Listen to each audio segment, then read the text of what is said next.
caminos conducen a Roma. ¿Recuerdan? Ok, pero de todos esos caminos, aquellos que eran rutas comerciales, bueno, digamos que todos ellos pasaban por Constantinopla, que llegado el cuarto siglo después de Cristo, el mundo había cambiado mucho. Para sostener las riquezas ya no era suficiente conquistar, saquear y dominar territorios.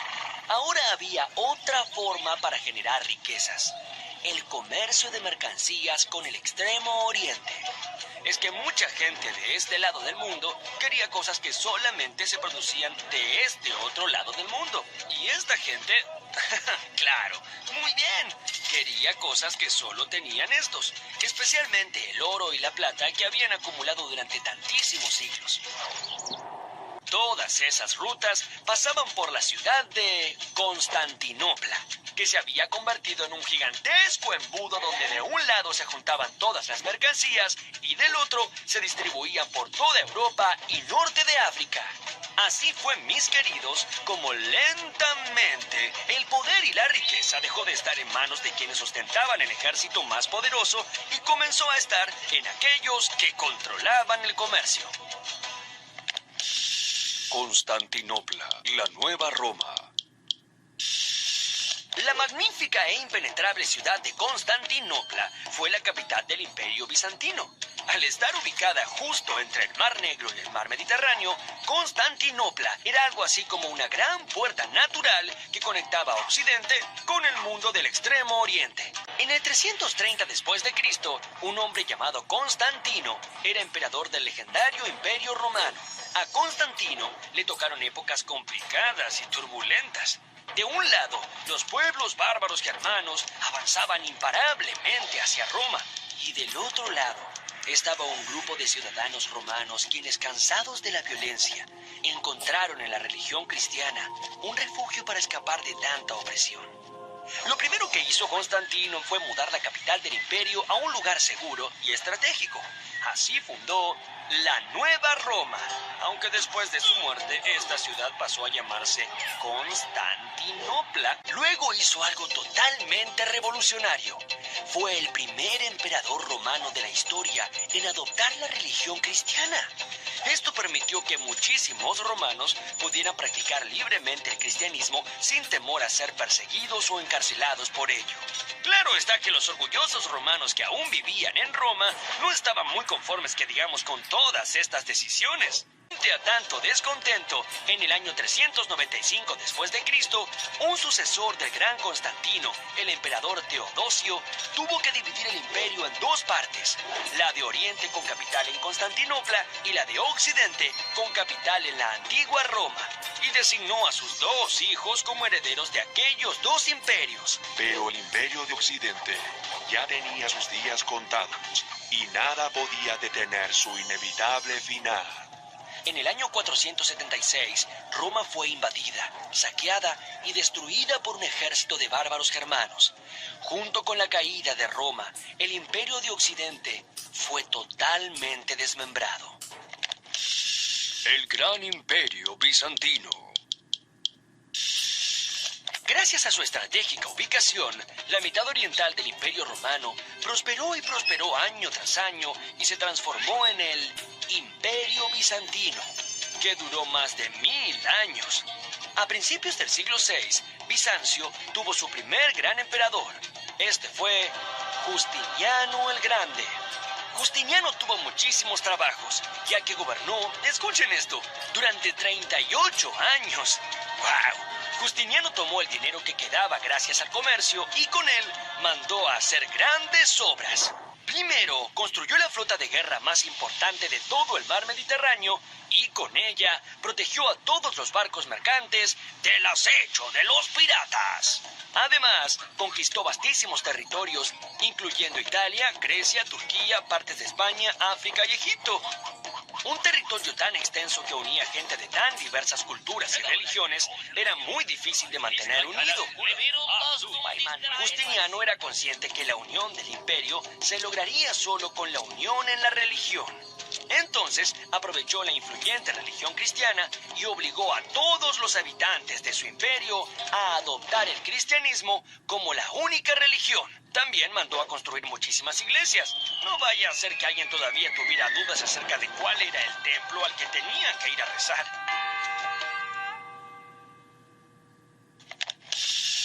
Las dos iglesias.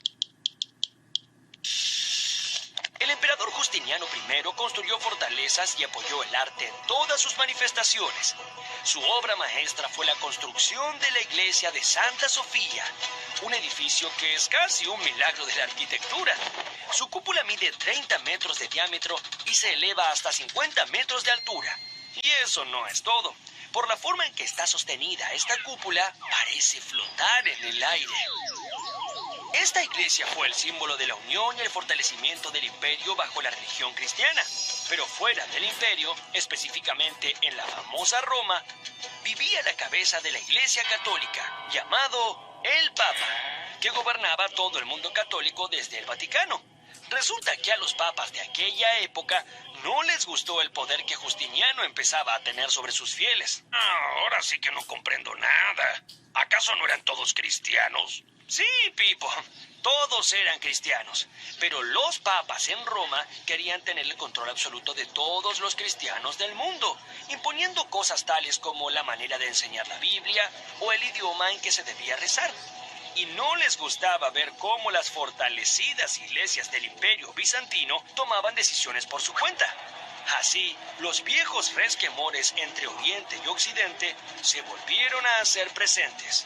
Fue entonces que la cristiandad se separó en dos grandes fracciones. Por un lado, la Iglesia Católica Apostólica Romana, y por el otro, aquellos que no querían estar bajo las órdenes del Vaticano, la Iglesia Católica Apostólica Ortodoxa.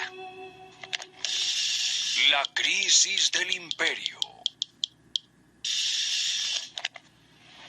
Bizancio controlaba los territorios más codiciados del mundo conocido hasta ese momento. Tras la muerte de Justiniano, ninguno de los emperadores que lo sucedieron lograron mantener lo que éste había conseguido y las fronteras del imperio se fueron debilitando.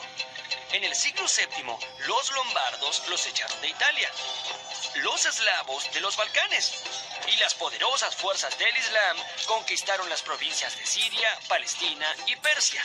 El imperio bizantino entraba en una etapa de franco retroceso. Tantas guerras hacían insostenible el mantenimiento del ejército. Plagas y epidemias diezmaron a la población. Y como si todo esto fuera poco, durante el siglo VIII y IX, muchas guerras civiles quebraron la solidez del imperio. Frente a este desastroso panorama, en el siglo XI, los turcos que ya habían tomado la ciudad de Jerusalén amenazaban con invadir el imperio desde el este. Entonces, el emperador Alejo I se vio obligado a pedir ¡ayuda! Ya que no saben a quién acudió. Y sí, llamó al papa que gobernaba la iglesia de Roma y que era uno de los hombres más poderosos de ese momento. Claro que en esa época no existían los teléfonos. Alejo le dijo: Querido Papa Urbano II, estamos en problemas.